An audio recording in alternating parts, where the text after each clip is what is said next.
மிக்க அல்லாஹ்வினுடைய நல்லடியார்களே, நம் அனைவரின் மீதும் இறைவனின் சாந்தியும் சமாதானமும் என்றென்றும் நிலவட்டுமாக என்று கூறியவளாக எனது உரையை இன்ஷா அல்லாஹ் ஆரம்பம் செய்ய இருக்கிறேன். அஸ்ஸலாமு அலைக்கும் வரஹ்மத்துல்லாஹி வபரகாத்துஹு. அஸ்ஸலாமு அலைக்கும் வரஹ்மத்துல்லாஹி வபரகாத்துஹு. ஒரு மனிதன் இந்த உலகத்தில் வாழக்கூடிய ஒவ்வொரு மனிதனுடைய உள்ளத்திலும் ஒரு பொழுதாவது, ஒரு நேரத்திலாவது ஒரு எண்ணம், ஒரு கேள்வி எழுந்து கொண்டே இருக்கும். எதற்காக இந்த உலகத்தில் நான் இருக்கிறேன்? இந்த உலகத்தில் எதற்காக நான் படைக்கப்பட்டிருக்கிறேன்? அதுவும் இந்த கேள்வி எப்போது ஒவ்வொரு மனிதனுடைய உள்ளத்தில் ஏற்படுகிறது என்றால், அவனுக்கென்று ஒரு சோதனை ஏற்படுகின்ற நேரத்தில், அவனுக்கென்று ஒரு துன்பம் ஏற்படுகின்ற நேரத்தில், அவனுக்கென்று ஒரு கவலை ஏற்படுகின்ற நேரத்தில், அவனுக்கென்று ஒரு தனிமை ஏற்படுகின்ற நேரத்தில் ஒவ்வொரு மனிதனும் அவனுடைய உள்ளத்திலே ஒரு கேள்வி எழுப்பப்படுகிறது. நான் ஏன் இந்த உலகத்தில் படைக்கப்பட்டேன்? எதற்காக இந்த உலகத்தில் நான் இருக்கிறேன் என்று. உண்மையிலே இதற்கான பதிலை அல்லாஹ் சுப்ஹானஹு வ தஆலா தன்னுடைய திருமறையில் கூறி காட்டுகின்ற நேரத்தில், மனிதர்களையும் ஜின்களையும் என்னை வணங்குவதற்காகவே அன்றி நான் மனிதர்களை படைக்கவில்லை என்று கூறினார். அப்ப அல்லாஹ் நம்முடைய கேள்விக்கு ஒரு பதிலை குறிப்பிட்டு விட்டான். அல்ஹம்துலில்லாஹ், அல்லாஹ்வை நாம் வணங்குவதற்காக இறைவன் ரப்புல் ஆலமீன் நம்மை படைத்திருக்கிறான். அடுத்ததாக இங்கு படைக்கப்பட்ட இந்த உலகத்தில் வாழ்கின்ற நம்முடைய நோக்கங்களை யோசிக்கின்ற நேரத்தில் ஒவ்வொரு மனிதனுக்கும் ஒவ்வொரு யோசனை. பள்ளி பருவத்தில் இருக்கின்ற நேரத்திலே பெண் குழந்தைகளோ ஆண் குழந்தைகளோ நல்ல மதிப்பெண்களை நாம் பெற வேண்டும். இளைஞர்களோ இளம் பெண்ணா இருக்கும் போது நம்மளுடைய கரியர்ல நல்ல டெவலப்மெண்ட் நம்ம ஏற்படுத்தி இருக்க வேண்டும். அப்படி இல்லாத பட்சத்தில் இன்னும் என்ன யோசிப்பாங்க? நல்ல வரன் அமைய வேண்டும். ஒரு தாய்க்கும் ஒரு தந்தைக்கும் இருக்கக்கூடிய மிகப்பெரிய கவலை, தன்னுடைய குழந்தைகள் நல்ல முறையில கரை சேர்க்க வேண்டும். இருக்கக்கூடிய கடன்களை எல்லாம் நாம் அடைக்க வேண்டும். இன்னும் எக்ஸ்ட்ரீமா கொஞ்சம் வயசாயிடுச்சுன்னா கொஞ்சம் இபாதத் இருக்கிற வரைக்கும் செய்வோமே சொல்லி அந்த இபாதத்துக்கான ஒரு வயசாக என்ன செஞ்சிருக்காங்க, இறுதி கட்டத்துக்கு கொண்டு போய் வச்சாச்சு. உண்மையிலே இந்த மனிதனுடைய நோக்கம் என்ன? ஒவ்வொரு பேரண்ட்ஸும் தன்னுடைய பிள்ளைகளுக்காக, ஒவ்வொரு பிள்ளைகளும் தன்னை சூழ்ந்து இருக்கக்கூடிய இந்த சொசைட்டிக்காக இன்னைக்கு நம்மளுடைய வாழ்க்கையும் நம்மளுடைய நோக்கத்தையும் நம்முடைய அர்ப்பணிப்பையும் அர்ப்பணித்துக் கொண்டே வாழ்கின்றோம். எதற்கோ ஓடுறோம். காலையில எழுந்திரிப்போம், சாப்பிடுறோம், ஸ்கூலுக்கு போறோம், ஆபீஸ் போறோம், மத்தியானம் வருது, சாயந்தரம் வருது, நைட்டு வருது, தூக்கம் வருது, முடிஞ்சு. திரும்ப மறுநாள் இதே பொழுதான வேலைகள் நடந்துட்டே இருக்கு. ஒரு நிமிஷம் இப்படி ஓடிக்கொண்டே இருக்கக்கூடிய, சுழண்டு கொண்டு இருக்கக்கூடிய இந்த உலகத்தில், ஓடிக்கொண்டு இருக்கக்கூடிய இந்த மனிதனிடத்தில் சற்று நின்று ஏற்பெண்ணே, ஒரு தாயை பார்த்து அந்த தாயை ஒரு நிமிஷம் நில்லுமா, மகளை பார்த்து ஏமா நில்லு ஒரு நிமிஷம், ஒரு நல்ல ஆண் மகளை பார்த்து நில்லு ஒரு நிமிஷம், ஒரு நிமிஷம் நிப்பட்டி, எங்க ஓடிக்கொண்டிருக்கிறீர்கள்? உங்களுடைய நோக்கம் எதை நோக்கி ஓடிக்கொண்டிருக்கிறது? முதல் கேள்வி. ஏன் படைக்கப்பட்டோன்ற ஒரு மனசு, ஆழ்ந்த மனசுக்கு பதில் கிடைச்சிருச்சு.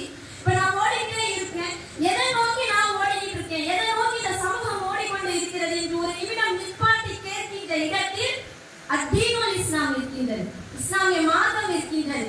இஸ்லாம் என்பது நம்ம நினைச்சபடி எல்லாம் வாழ்வதற்கு இஸ்லாம் கிடையாது.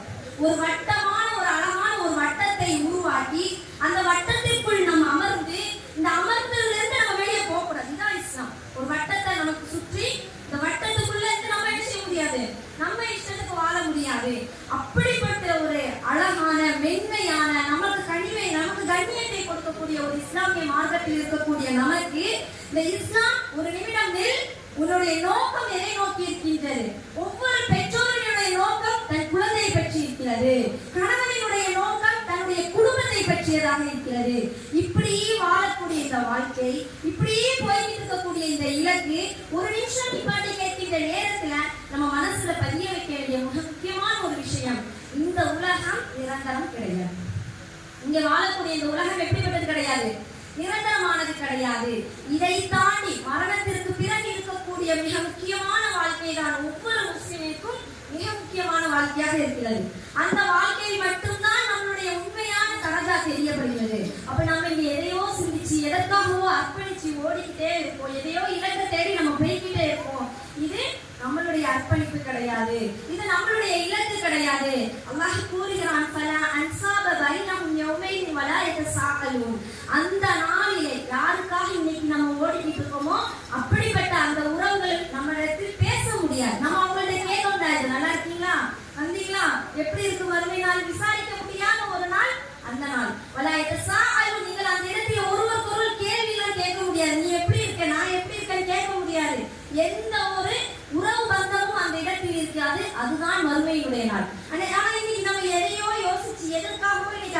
யோசிச்சுட்டு இருக்கோம். எதை மறந்தவர்களாக? மறுமையை மறந்தவர்களாக.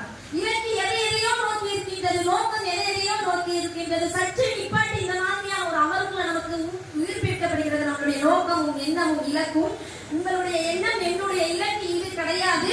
நம்மளுடைய இலக்கு என்பது மறுமையை நோக்கி இருக்கிறது என்பதை சற்று மனதில் நாம் புரிந்து வைத்துக் கொள்ள வேண்டும். ஏனென்றால் நிப்பாட்டி கேட்கப்படுகிறது, நாளை மறுமை நாளில் ஒருவருக்கொருவர் விசாரித்துக் கொள்ளப்பட மாட்டோம், ஒருவருக்கொருவர் கேள்வி கேட்டுக் கொள்ள மாட்டோம். சுபஹானல்லாஹ். எவ்வளவு பெரிய விஷயம் வருது. இன்னைக்கு எந்த குழந்தைக்காக எந்த தாய்தான் போகணும், குழந்தைக்காக வளர்க்கணும், கேள்வி நாளைக்கு கேட்கப்படும். ஏனென்றால் இந்த உலகத்தில் படைக்கப்பட்டிருக்கின்ற ஒவ்வொரு விஷயமும் நமக்கு சோதனைக்காக இருக்கின்றது. அதான் குர்ஆன்ல சொல்லி காமிக்கிறான் பார்த்தீங்களா? இந்த உங்களுடைய செல்வம், உங்களுடைய குழந்தைகள், உங்களுடைய குடும்பம் எல்லாம் உங்களுக்கு சோதனை தான். நியாமத் இந்த உலகத்துல இது, ஆனா மறுமையில் அது எப்படிப்பட்டதாக இருக்கிறது? நம்மளுடைய சோதனையாக இருக்கின்றது. அப்ப இதுல இருந்து ஒரு சற்று யோசிச்சு பாருங்க. ஆயிஷா ரலியல்லாஹு அன்ஹா அவங்களுடைய வாழ்க்கையில ஒரு சிறிய சம்பவம் தான். அவங்க நபி ஸல்லல்லாஹு அலைஹி வஸல்லம் அவங்களை திருமணம் முடித்து 10 வருடங்கள் ஒன்றாக இருக்கிறார்கள் ரசூலுல்லாஹோடு. இந்த 10 வருஷத்துல ஒரு இடத்துல கூட அல்லாஹ்வின் தூதரே ரசூலுல்லாஹ் யாரு? ஆயிஷா ரலியல்லாஹு அன்ஹாக்கு கணவர். ஆயிஷா ரலியல்லாஹு அன்ஹாக்கு ரசூலுல்லாஹ் எப்படிப்பட்ட ஒரு மனைவி? மிக செல்லமான ஒரு மனைவி. அப்ப அந்த இடத்துல ஆயிஷா ரலியல்லாஹு ஒரு இடத்திலும் கூட அல்லாஹ்வின் தூதரே எனக்கு குழந்தைக்காக நீங்கள் துஆ செய்யுங்கள் கேட்க. ஆனா செய்ய சொல்றதுக்கு எக்கச்சக்கமான வாய்ப்பு இருந்தது. 10 வருடத்துல எத்தனையோ மணித்துளிகள் இருந்துச்சா, எத்தனையோ நேரங்கள் அவங்களுக்கு இருந்துச்சா. ஒரு நிமிடம் ஒரு நேரம் எனக்காக நிப்பாட்டி இந்த இடத்துல எனக்கு குழந்தை பாக்கியத்துக்கு துஆ செய்யுங்கன்னு அவங்க கேட்கல. அவங்களுடைய நோக்கம் எதுவாக இருந்துச்சு? இந்த உலகத்துக்கு தான் இந்த குழந்தை, இந்த செல்வம், இந்த அழகு, இந்த ஆடம்பரம் எல்லாம் இதோட முடிஞ்சதும் தெரிந்ததின் காரணத்தினால்தான் அவங்க அதிகமா ரசூலுல்லாஹ் கேட்பாங்க, மறுமையில நீ என் கூட இப்படி இருப்பீங்களா? எவ்வளவு அழகான ஒரு பதில் கேள்வி பாருங்க. அப்ப எந்த அளவிற்கு அவங்களுடைய உள்ளத்துல இலக்கை என்பது இந்த உலகம் இல்லை என்பதை அழகான முறையில உள்ளத்துல வச்சிருப்பாங்க. இதே ஒரு சம்பவம் பாருங்க. அபூ உபைதா ரலியல்லாஹு அன்ஹு அவங்கள பார்க்கறதுக்கு உங்களுக்கு உமர் ரலியல்லாஹு அன்ஹு என்ன செய்வாங்கன்னு சொன்னா சிரியா நாட்டிற்கு போயிருப்பாங்க. இப்ப சிரியாவிற்கு வந்த உடனே அபூ உபைதா ரலியல்லாஹு அன்ஹு பார்த்துட்டு சொல்லுவாங்க, உமர் ரலியல்லாஹு அன்ஹு நான் உங்க வீட்டுக்கு வரேன் அப்படின்னு கேட்கும்போது, வேண்டாம் எங்க வீட்டுக்கு வர வேணாம், சரி கொஞ்சம் சூழ்நிலைகள் சரியில்லை, இல்ல நான் உங்க வீட்டுக்கு கண்டிப்பா வருவேன். இவங்க போறதினுடைய நோக்கம் வேற. அவங்க கேட்கவும் செய்யறாங்க, இவங்க எதுக்காக வராங்கன்றதும் அபூ உபைதா ரலியல்லாஹு அன்ஹுக்கும் தெரியுது. அப்ப அந்த இடத்துல போகும்போது நேரத்துல சரி வாங்க வீட்டுக்குள்ள உமர் ரலியல்லாஹு அன்ஹு அப்ப கலீஃபாவாக இருக்கிறாங்க, ஆட்சியாளராக இருக்கிறாங்க. அபூ உபைதா ரலியல்லாஹு அன்ஹு அமீராக இருக்கிறாங்க. அந்த இடத்துல வீட்டுக்குள்ள போறாங்க. அவங்களுடைய வீட்டினுடைய சூழ்நிலைகளை பார்க்கிறாங்க. பெரிய பொருட்கள்லாம் இல்ல, பெரிய செல்வங்கள் இல்ல, இருக்கக்கூடியதை வச்சு சாப்பிடுறாங்க. அந்த இடத்துல உமர் ரலியல்லாஹு அன்ஹு உட்கார வைக்கிறாங்க. ஒரு பாத்திரத்துக்குள்ள ஒரு ஜாடிக்குள்ள காய்ந்த ரொட்டி துண்டுகள் பிக்கப்பட்டு இருக்கு, துண்டு துண்டா இருக்கு. அது கொண்டாந்து ஒரு தட்டுல வைக்கிறாங்க. வச்ச உடனே உமர் ரலியல்லாஹு அன்ஹு அழுறாங்க. இவங்களை பார்த்து உமர் ரலியல்லாஹு அன்ஹு ஒரு கலீஃபாவா இருக்காங்க, மன்னரா இருக்காங்கன்னா செல்வமாகவும் செழிப்பாகவும் இருக்காங்க இல்ல, அவங்களுடைய இதேதான். இவங்க என்னை சொல்லி அழுகிறார்கள் என்றால் அபூ உபைதா ரலியல்லாஹு அன்ஹு சொல்றாங்க உமர் ரலியல்லாஹு அன்ஹு அவங்களுக்கு, நம்ம கபருக்கு செல்வதற்கு நம்ம போற வரைக்கும் இங்க இருக்கா கபருக்கு நம்ம செல்றதுக்கு வரைக்கும் இந்த வாழ்க்கைக்கு என்ன தேவையோ அதை மட்டும்தான் நான் என்னுடைய இல்லத்தில் வைத்திருக்கிறேன். இப்ப மௌத்தானாலும் இந்த பொருட்கால அவ்வளவுதான் வேல்யூஷன் இருக்கு இந்த பொருளுக்கு. அந்த மீனிங்ல என்ன சொல்றாங்க, நம்ம கபருக்கு செல்வதற்கு நமக்கு என்ன பொருட்கள் தேவையோ அதை மட்டும் என்னுடன் வைத்திருக்கிறேன் சொல்லி இந்த நேரத்தில் உமர் ரலியல்லாஹு அன்ஹு அழுகிறார்கள். உபைதாவே, உங்களை தவிர நாங்க எல்லாரும் எல்லாரையுமே இந்த உலகம் மறக்கடிக்கப்பட்டிருக்கிறது. இந்த உலகத்தில் நாங்கள் எல்லாரும் எல்லாவற்றையும் மறந்து விட்டோம் உங்களை தவிர. ஆனா உண்மையை உமர் ரலியல்லாஹு அன்ஹு மறந்துருப்பாங்க.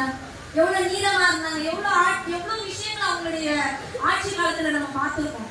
அப்ப இறையச்சம் அவர்களுடைய உள்ளத்தில் இருக்கின்ற நேரத்தில் அல்லாஹ்வினுடைய மார்க்கத்தை ஆழமாக புரிந்து கொண்ட காரணத்தினால் இந்த உலகம் என்பது நமக்கு முடிவு கிடையாது, இந்த உலகம் என்பது இன்னொரு மறுமையினுடைய முக்கியமான ஆரம்பமாக இருக்கிறது என்பதை மிகவும் ஆழமாக இவர்கள் புரிந்து கொண்டதின் காரணத்தினால் மட்டும்தான் மிக அழகான வார்த்தை, இந்த உலகத்தால் நாங்கள் மறக்கடிக்கப்பட்டு விட்டோம், மறந்து விட்டோம், நீங்கள் மறக்கவில்லை.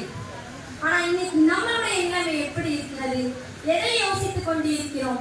நாளை என்ன நடக்க வேண்டும், அடுத்த மாதம் என்ன நடக்க வேண்டும். என் குழந்தை இப்பவே சில பேரண்ட்ஸ் நான் நீட் எக்ஸாம்ல இருந்து நெட்டு செட்டு என்னென்ன உலகத்துல இல்லாத ஹிந்தி கிளாஸ் டியூஷன் கல்விக்கு இஸ்லாம் தடை கொடுக்கவே இல்லை.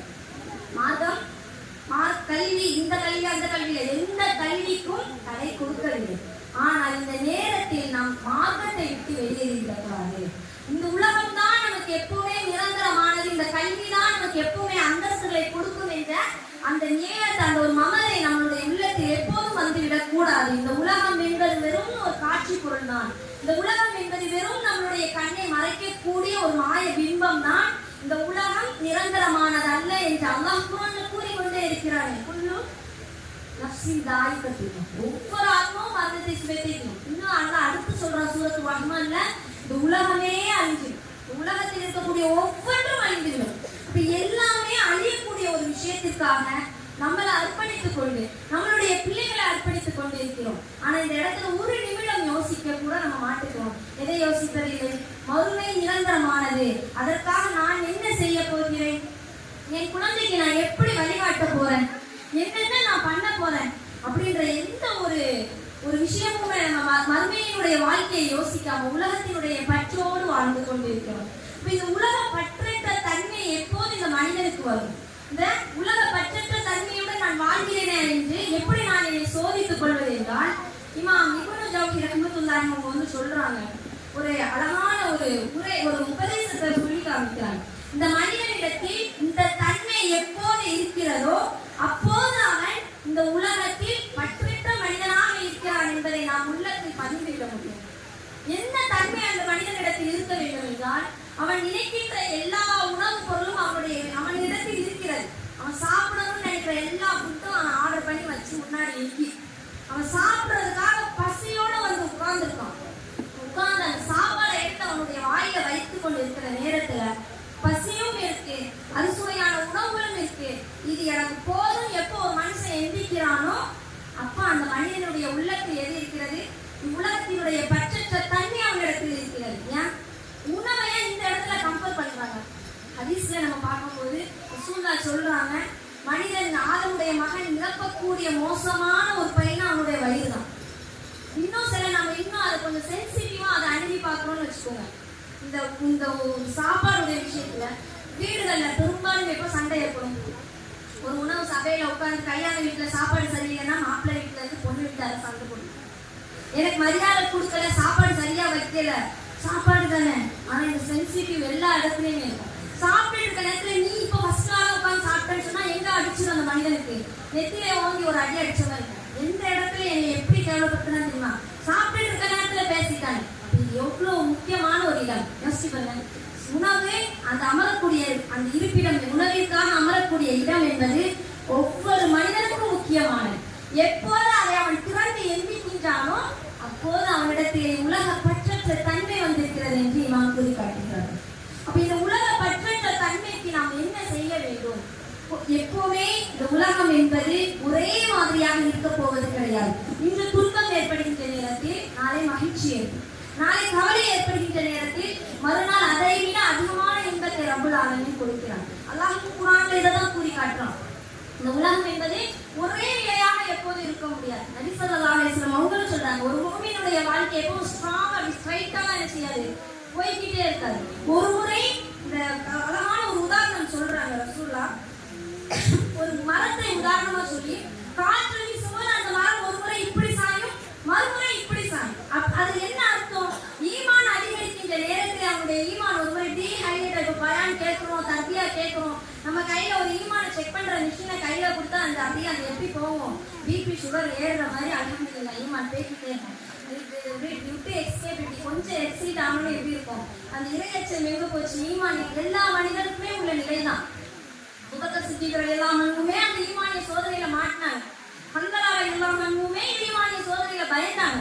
ரசூலுல்லாஹ் இருக்கும்போது என் ஈமான் அதிகரிக்குது, அல்லாஹ்வுடைய தூதர் என்கிட்ட பேசும்போது இந்த உலகத்தினுடைய சிந்தனை எனக்கு வரல, ரசூலுல்லாஹ் விட்டு போனவங்க என் மனைவியுடைய சிந்தனை, என் குடும்பத்தினுடைய சிந்தனை, என் உலகத்தினுடைய சிந்தனை வருது. நாம் முனாஃபிக் ஆயிட்டோம்.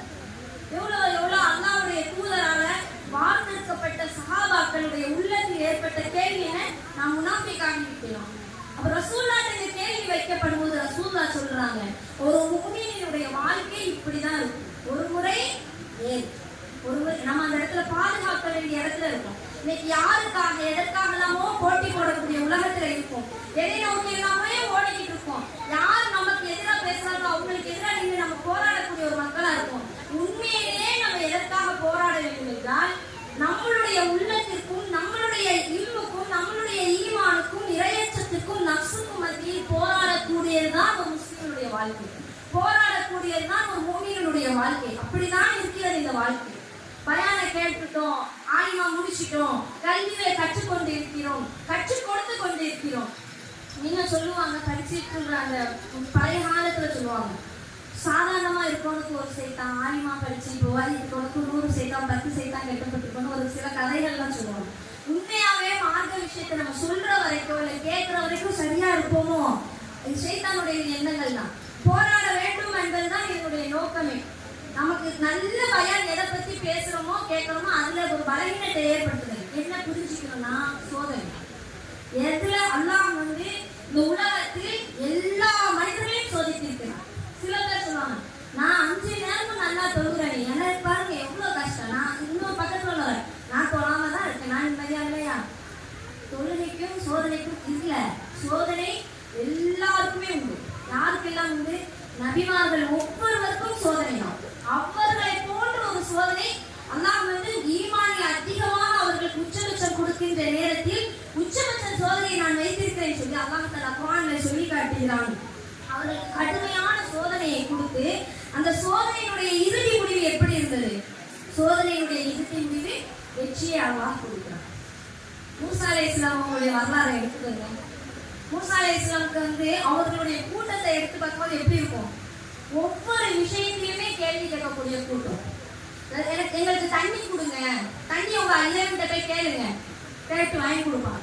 இந்த மாதிரி உணவுகள்லாம் நாங்க அடுத்த கொஸ்டின் மூசா அலைஹிஸ்ஸலாம் நீங்க போய் கேட்டுவாங்க அண்ணாட்ட, எங்களுக்கு இந்த உணவுகள் வெள்ளரிக்காய் கத்திரிக்காய் இதெல்லாம் அதெல்லாம் போன்ல பேசலாம். அப்படியே அந்த வார்த்தைகளை பயன்படுத்தலாம். இந்த வெள்ளரிக்காய் கத்திரிக்காய் கோதுமை இந்த மாதிரி நல்ல வெரைட்டி உணவை உங்க இறைவன்கிட்ட போய் கேட்டுட்டு வாங்க, போய் வாங்கிட்டு வந்து கொடுப்பாங்க. பசுமாடு அல்லாஹ் அடுத்த சொல்லிட்டான் எப்படி இருக்கணும், கருப்பா இருக்கணுமா செவப்பா இருக்கணுமா குட்டையா, எவ்வளவு கேள்வி இருக்குது.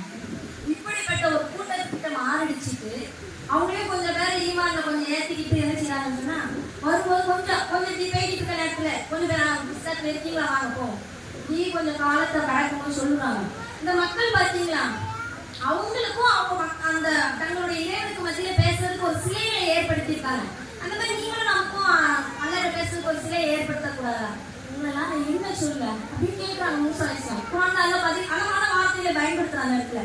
உங்கள்கிட்ட போய் மாரடிச்சிருக்கேன், நீங்க அப்படிதான் இருக்கு. உங்கள்கிட்ட போய் மாரடிச்சிருக்கேன், உங்களுக்கு இன்னுமா இந்த ஈமான் என்னன்னு புரியல, அல்லாஹ்வுக்கு இணை வைக்க கூடாது என்று உங்களுக்கு புரியலையா?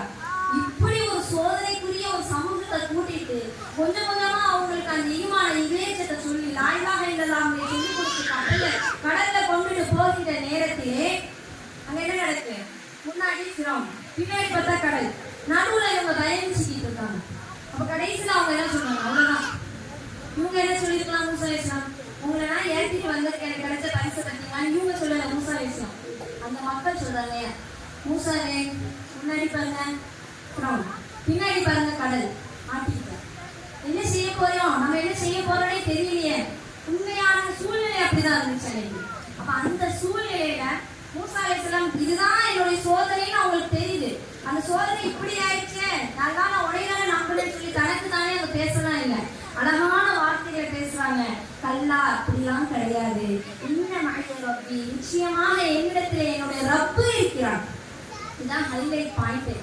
ஒரு சோதனையின் போது ஒரு மனிதன் சொல்லக்கூடிய ஒரு வார்த்தை நம்ம யோசிப்பேன், அவங்களுக்கு வந்தா இதை விட ஒரு சோதனை ஒரு மனுஷனுக்கு வருமா?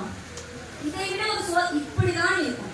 ஒரு முஸ்லிமுடைய ஒரு மூமினுடைய வாழ்க்கையில் அவனுக்கு ஏற்படக்கூடிய சோதனை என்பது அல்லாஹ் சோதனை இல்லாமல் எந்த மனிதரையும் இந்த உலகத்தில் படைக்கவில்லை. சோதனை என்பது ஏற்படுகின்ற நேரத்தில் அவனுக்கு பொறுமை ஏற்பட வேண்டும். சோதனையினுடைய ஆரம்பத்திலே எல்லாம் முடிச்சு அதுக்கு வரை வளவளன்னு கட்டி முடிச்சு உனக்கு சோதனைக்கு நான் பொறுமையா இருக்குன்னு சொல்றதுக்கு பொறுமை கிடையாது. முக்கியமான அந்த கப்பல்ல நிற்கும் போது சொல்றாங்க பாத்தீங்களா, இந்த மழைய ரொப்பி, நிச்சயமாக என்னிடத்தில் யார் இருக்கிறான், என்னுடன் என் ரப்பு இருக்கிறான், நான் எதுக்கு பயப்படணும்? அப்படி இப்படி நான் ஒவ்வொரு நபிமாரும் தன்னுடைய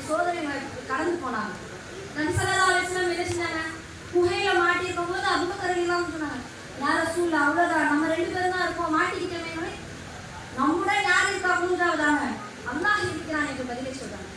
அப்போ ஒரு மூமினுடைய வாழ்க்கையில ஒவ்வொரு நேரத்திலும் இல்ல, ஒவ்வொரு நம்ம நினைக்காத நேரத்தில் எல்லாம் சோதனையோடு கடக்கிற மாதிரி இருக்கும்.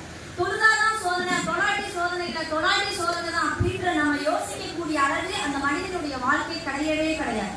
அவனுடைய ஒவ்வொரு பொழுதிலும் அவன் சோதித்துக் கொண்டே இருப்பான். சில இமாம்கள் இப்பொழுதும் கூறிக்கொண்டிருந்தார்கள், மாஷா அல்லாஹ், நீங்க சோதிக்கப்படுகிறீர்கள் என்றால் அல்லாஹ் உங்களுக்கு நிஅமத் கொடுக்க போகிறான், அல்லாஹ் உங்களுக்கு அருளை கொடுக்க போகிறான். நீங்க சோதனை வேண்டாம் சொல்லி நீங்க நகர்கின்ற நேரத்தில் அல்லாஹ் உங்களை விட்டு நிஅமத்தை என்ன செய்து விடுகிறான்? தனித்து விடுகிறான். அப்ப சோதனை வருகின்ற நேரத்தில் அந்த சோதனையை கையாளக்கூடிய ஒரு பொறுமையை தாரப்பே, அந்த சோதனையை விட்டு நான் எப்படி ஒரு ஈமானோடு என்னுடைய வாழ்க்கையை நகர்த்த முடியும் என்று அந்த மனிதன் கேட்க வேண்டும் என்று அழகான முறையில நமக்கு சொல்லிக் கொடுக்கப்படும். இதுல முக்கியமா இறுதியா நம்ம கவனிக்க வேண்டியது என்னன்னா, ஒரு மனிதனுடைய நோக்கம் என்பது சோதனையை கொண்டோ ஈமானிய பலவீனத்தை கொண்டோ மாறிக்கொண்டே இருக்கக்கூடாது. அவனுடைய ஈமான் பலவீனம் அடைய போதுதான் அவன் பூஸ்டேத்திட்டே இருக்கணும். அவனுடைய இலக்கு எதுவென்று அவன் தெளிவாக புரிந்து கொள்ள வேண்டும். எந்த அளவிற்கு அவன் தெளிவாக புரிந்து கொள்ள வேண்டும் என்றால் அல்லாஹ் தஆலா குர்ஆனிலே 10வது அத்தியாயத்தில் கூறி காட்டுகிறான்,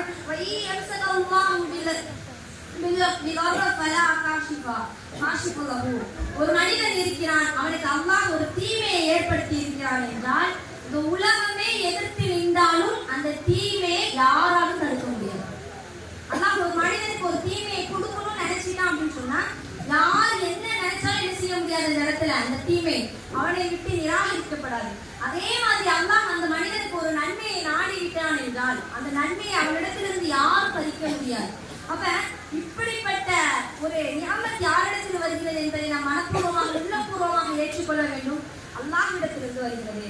அப்ப என்னுடைய இலக்கு என்பது இந்த உலகத்தினுடைய சூழ்நிலையின் காரணத்தினால் இங்கு ஏற்படக்கூடிய சின்ன சின்ன ஒரு நம்மளுடைய அந்த மைண்ட் டைவர்ட் காரணத்தினால மாறக்கூடாது. என் இலக்கு என்பது மறுமையினுடைய வெற்றியாக இருக்க வேண்டும். அதற்காக என்னுடைய இஸ்லாம், என்னுடைய மார்க்கம், என்னுடைய ரப்பு, என்னுடைய தூதர் அவர்கள் எனக்கு எதை கற்றுக் கொடுத்தார்களோ, எதை எனக்கு கைடன்ஸ் பண்ணி கொடுத்தார்களோ அதை நான் பற்றி பிடித்து செல்கின்ற காலம் எல்லாம் நாம் வழி தவற மாட்டோம். ரசூலுல்லாஹி ஸல்லல்லாஹு அலைஹி வஸல்லம் ஒரு டிராவல் இருக்கின்ற நேரத்துல இப்னு அப்பாஸ் ரலியல்லாஹு அன்ஹு அவங்களை பார்த்து ரசூலுல்லாஹ் சொல்றாங்க, சிறுவனே நான் உனக்கு சில உபதேசங்களை செய்கிறேன், அந்த உபதேசங்களை நீ பற்றி பிடித்துக்கொள் அப்படின்னு சொல்லி ஒட்டகத்துல பேட்டிட்டு இருக்கும்போது கூப்பிட்டு சொல்றாங்க ரசூலுல்லாஹி ஸல்லல்லாஹு அலைஹி வஸல்லம் இப்னு அப்பாஸ் ரலியல்லாஹு அன்ஹு பார்த்து என்ன சொல்றாங்க அப்படின்னு சொன்னா, ஃபர்ஸ்ட் சொல்றாங்க, நீ அல்லாஹ்வுடைய விஷயத்தில் பேணுதலாக நடந்து கொள். அல்லாஹ்வுடைய விஷயம் என்றால் அல்லாஹ் எதை நமக்கு ஏவி இருக்கிறானோ அந்த ஒவ்வொரு விஷயத்திலும் அல்லாஹ் குர்ஆன்ல சொல்றான், நன்மையை ஏவுங்கள், தீமையை தடுத்துக் கொள்ளுங்கள். அப்ப அல்லாஹ் ஏவக்கூடிய ஒவ்வொரு விஷயத்திலும், அல்லாஹ் தடுத்த ஒவ்வொரு விஷயத்திலும் நம்மளுடைய பேணுதல் இருக்கின்ற நேரத்திலே ரசூலுல்லாஹ் அடுத்து சொல்றாங்க, நீ பேணுதலாக நடந்து கொள், அல்லாஹ் அதை உனக்கு பாதுகாப்பாக ஏற்றுக்கொள்வான். உன்னுடைய விஷயத்தில் அல்லாஹ் எதை செய்வான்? உன்னுடைய ஒவ்வொரு விஷயத்தையும் அல்லாஹ் பாதுகாத்துக் கொள்வான். அடுத்து ரசூலுல்லாஹ் சொல்றாங்க, நீ சந்தோஷமாக இருக்கின்ற நேரத்திலே அல்லாஹ்வை நினைத்துப்பார். இந்த சந்தோஷமாக இருக்கக்கூடிய நேரத்தை பற்றி பேசுகின்ற போது அல் குர்ஆனிலே அல்லாஹ் 2 வித மனிதர்களை குறிப்பிட்டு காட்டுகிறார். ஒரு மனிதன் அவனுக்கு சந்தோஷம் ஏற்படுகிறது என்றால் தன்னால் தான் இந்த சந்தோஷம் ஏற்பட்டது என்று அவன் நினைப்பான். இன்னும் ஒரு சில சாரா மனிதர் யோசிப்பாங்க, சந்தோஷம் அல்லாஹ்விடத்திலிருந்து ஏற்படுது அப்படின்னு யோசிக்கும் போது துன்பமும் அவனால் ஏற்படுது, அந்த பொறுமையா இருக்கணும்னு யோசிக்க மாட்டாங்க.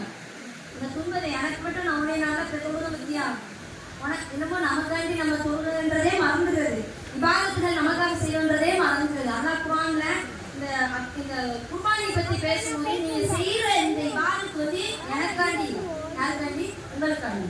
அதான் ஒவ்வொரு முக்கியமான இபாதத்து, பரவான இபாதத்துகளை பத்தி பேசும்போது இதன் மூலமா நான் எனக்கு எந்த பலனுமே அடைய போறதில்லை, செஞ்சா உங்களுக்கு பலன். ஆனா இங்க எல்லாம் அப்படியே மாற்றமா நம்ம நினைக்கிறோம், உனக்காண்டி நான் செய்கின்ற நேரத்தில் என்னை இப்படி செய்யணும்.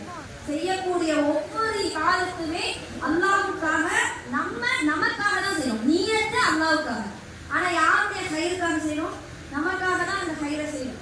அப்ப அல்லாஹ்வுக்காக நம்ம அதை செய்கின்ற நேரத்தில், மகிழ்ச்சியான ஒரு நேரத்துல நம்ம அல்லாஹ்வை நினைக்கின்ற நேரத்தில், அல்லாஹ் நம்மை சிரமப்படுகின்ற நேரத்தில் நினைப்பான் அப்படின்னு சொல்லி இப்னு அப்பாஸ் ரலியல்லாஹு அன்ஹுவுக்கு நபி ஸல்லல்லாஹு அலைஹி வஸல்லம் அவங்க சொல்றாங்க. அடுத்து அல்லாஹ் தூதர் ஸல்லல்லாஹு அலைஹி வஸல்லம் அவங்க சொல்றாங்க, நீங்க ஏதாவது ஒண்ணு கேட்குறீங்க அப்படின்னு சொன்னா அதை யாரிடத்தில் கேட்டுக்கொள்ளும்? அல்லாஹ்விடத்தில் மட்டும் நீ கேட்டுக்கொள். அல்லாஹ் நாடினால் மட்டும்தான் உனக்கு நன்மையை செய்ய இயலும். இந்த சமுதாயம் உனக்கு ஒரு நன்மையை நாடினாலும் கூட அது அல்லாஹ் நாடவில்லை என்றால் அந்த நன்மை உனக்கு கிடைக்காது. நீங்க அல்லாஹ் நாடினதுனாலதான் இந்த மாதிரியான நல்ல உபதேசங்களை நம்ம கேட்பதற்கு என்ன செஞ்சிருக்கோம்? ஒன்னா அசம்பிள் ஆயிருக்கோம். சண்டே ஈவினிங் எவ்வளவு பேர் எத்தனை பேர் வீட்டுல இருந்து ஃபேமிலியா வெளியே போகணும், அவுட்டிங் போகணும், பிள்ளைங்களை கூட்டிட்டு வெளியே போகணும், வாரத்திலே 7 நாள் போனா அந்த பயான் கேட்க யோசிக்கல. அல்லாஹ் நாடி இருக்கணும். இந்த நாட்டத்தை வந்து 2 விதமாக பிரிக்கப்படுகிறது. அல்லாஹ்வுடைய தூதர் குர்ஆன் அந்த ஹதீஸ்ல சொல்லும் போது ஃபர்ஸ்ட் ஒரு ஹதீஸ்ல நம்ம பார்ப்போம். ரசூலுல்லாஹி ஸல்லல்லாஹு அலைஹி வஸல்லம் அவங்க சொல்றாங்க, மை யுரீதுல்லாஹு பி கைரின் ஃபத்தீஹு ஃபித்தீன். அல்லாஹ் யாருக்கு நன்மையை நாடுகிறானோ அவர்களை மார்க்கத்தில் விளக்கம் தர செய்யக்கூடியவனாக ஆக்கி இருக்கிறான். அதே இடத்துல ரசூலுல்லாஹ் கொஞ்சம் தள்ளி அதே கிதாபுல சொல்லும்போது அல்லாஹ் யாருக்கு நன்மையை நாடுகிறானோ, மார்க்கத்துல யாருக்கு நன்மையை நாட்டத்தை ஏற்படுத்துறானோ அவர்களுக்கு தீனை கொண்டு சோதனை ஏற்படுத்துவான். அல்லாஹ் அந்த மார்க்கத்தை சில பேருக்கு நன்மையை கொடுக்கிறான், சில பேருக்கு மார்க்கத்தை கொடுப்பதன் மூலம் எதை கொடுக்கிறான்? சோதனைக்கு. இந்த தீன் என்பது உங்களுக்கு மார்க்கத்தை கொடுத்து சோதனையை ஏற்படுத்துவான். நீ செய்யறியா, நீ செய்யாம இருக்கிறியா, திருப்பி செய்யாம இருக்கிறியா அப்படின்னு சொல்லி. அப்ப இந்த விஷயத்தையும் ரசூலுல்லாஹி ஸல்லல்லாஹு அலைஹி வஸல்லம் சொல்றாங்க, நீ மார்க்கத்துல நன்மை பெறணும், அல்லாஹ் உனக்கு ஒரு நன்மையை நாடிட்டா யாராலையும் விஷயம் முடியாது, உனக்கு அதை தடை செய்ய முடியாது அப்படின்னு சொல்லிட்டு கடைசியா ஒரு விஷயத்தை சொல்லி கொடுக்குறாங்க. எழுதுகோள்கள் பேனாக்கள் உயர்த்தப்பட்டன, ஏடுகள் காய்ந்து விட்டன. இதுதான் விதி. அந்த விதி கதிர் பார்த்தீங்களா? கதிரை ஒரு முஸ்லிம் நம்பணும்ல 6 விஷயங்கள்ல அந்த கதிரை நம்பக்கூடிய விஷயத்துல கடைசி பாயிண்டோட முடிக்கிறாங்க ரசூலுல்லாஹ். நீங்க இத ஏடுகள் காய்ந்து விட்டன, பேனாக்கள் உயர்த்தப்பட்டு விட்டன. அப்ப இதை ஈமான் கொண்டு நம்மளுடைய துன்பமும் இன்பமும் சந்தோஷம் எல்லாம் எழுதப்பட்டுருச்சு. அதை மாற்றணும்னு நினைச்சா துவா மட்டும் வச்சுதான் நம்மளால என்ன செய்ய முடியும்? மாற்ற முடியும். இந்த உலக இலக்கு நம்மளுடைய இலக்கு இல்லை. உலகத்துல நான் சக்சஸ் ஆகணும், இப்படி சக்சஸ் ஆகணுன்றதெல்லாம் செகண்டரி. மெயின் இலக்கு எது? நல்ல ஒரு சமூகத்தை நான் இந்த சமூகத்தை உருவாக்கி இருக்க வேண்டும்.